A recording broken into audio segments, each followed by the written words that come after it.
रामसेतु आस्था, बुद्धि और पराक्रम का अद्भुत चमत्कार। त्रेता युग का वह समय जब अधर्म अपने चरम पर था और लंका का राक्षसराज रावण अपनी शक्ति के घमंड में धर्म की हर सीमा लांघ चुका था। माता सीता का हरण केवल एक स्त्री का अपहरण नहीं था, बल्कि यह धर्म को खुली चुनौती थी।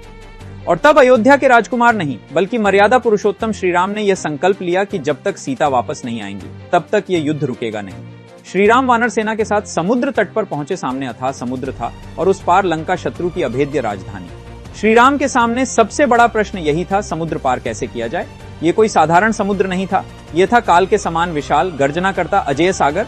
लक्ष्मण, सुग्रीव, जाम्बवान और पूरी वानर सेना समुद्र को देखकर स्तब्ध थी। तब श्रीराम ने पहले अहंकार नहीं बल्कि मर्यादा का मार्ग चुना। उन्होंने 3 दिन और 3 रात समुद्र देव से प्रार्थना की। यह दिखाता है कि स्वयं भगवान होकर भी श्रीराम ने पहले विनय और धैर्य को अपनाया। लेकिन जब प्रार्थना का उत्तर नहीं मिला, तब श्रीराम का क्षात्र धर्म जाग उठा। धनुष उठाया गया, ब्रह्मास्त्र का संधान हुआ और पूरा आकाश कांप उठा।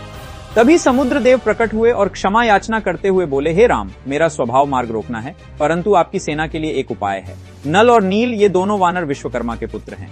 इन्हें सेतु निर्माण का ज्ञान है। यही वह क्षण था जब राम सेतु निर्माण का निर्णय लिया गया। अब प्रश्न उठता है, श्रीराम स्वयं उड़कर या पुल बनाए बिना लंका क्यों नहीं पहुंचे? क्योंकि श्रीराम केवल युद्ध जीतने नहीं आए थे, वे मानवता को नेतृत्व, संगठन और विश्वास की शक्ति सिखाने आए थे।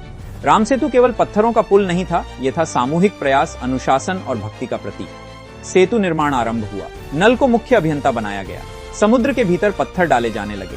आश्चर्य की बात यह थी कि जिन पत्थरों पर राम लिखा जाता, वे पानी पर तैरने लगते।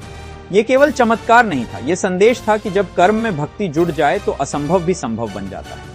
वानर सेना दिन रात जुटी रही। कोई पर्वत उठा रहा था, कोई विशाल शिलाएं ला रहा था। हनुमान जैसे वीर एक ही बार में पूरे पहाड़ उठा लाते। लेकिन तभी एक भावुक दृश्य घटा। एक छोटी सी गिलहरी भी अपने नन्हे पैरों में रेत के कण लाकर सेतु में डालने लगी। कुछ वानरों ने उसे हटा दिया, लेकिन श्रीराम ने गिलहरी को अपने हाथों से उठाया, उसकी पीठ सहलाई और कहा, मेरे लिए बड़ा, छोटा नहीं, भावना महत्वपूर्ण है। यही कारण है कि आज भी गिलहरी की पीठ पर धारियां मानी जाती हैं। लगभग 5 दिन में 100 योजन लंबा राम सेतु तैयार हो गया। समुद्र जो कभी अजेय लगता था, अब धर्म के आगे झुक चुका था। श्रीराम ने सेतु पर पहला कदम रखा और पूरी वानर सेना जयकारों के साथ लंका की ओर बढ़ी। यह केवल लंका तक पहुंचने का मार्ग नहीं था, यह था अधर्म के अंत की शुरुआत। आज भी राम सेतु, जिसे आदम्स ब्रिज कहा जाता है, भारत और श्रीलंका के बीच मौजूद है। वैज्ञानिक इसे प्राकृतिक संरचना कहते हैं, लेकिन करोड़ों राम भक्तों के लिए यह श्रीराम की लीला का जीवंत प्रमाण है। प्रश्न यह नहीं है कि सेतु कैसे बना, प्रश्न यह है कि इतनी प्राचीन कथा आज भी लोगों को क्यों जोड़ती है। क्योंकि राम सेतु आस्था और विज्ञान के बीच सेतु है। राम सेतु हमें सिखाता है कि जब लक्ष्य धर्म हो, नेतृत्व सही हो और हर व्यक्ति अपना योगदान दे, चाहे वह कितना भी छोटा क्यों ना हो, तो इतिहास रचा जा सकता है।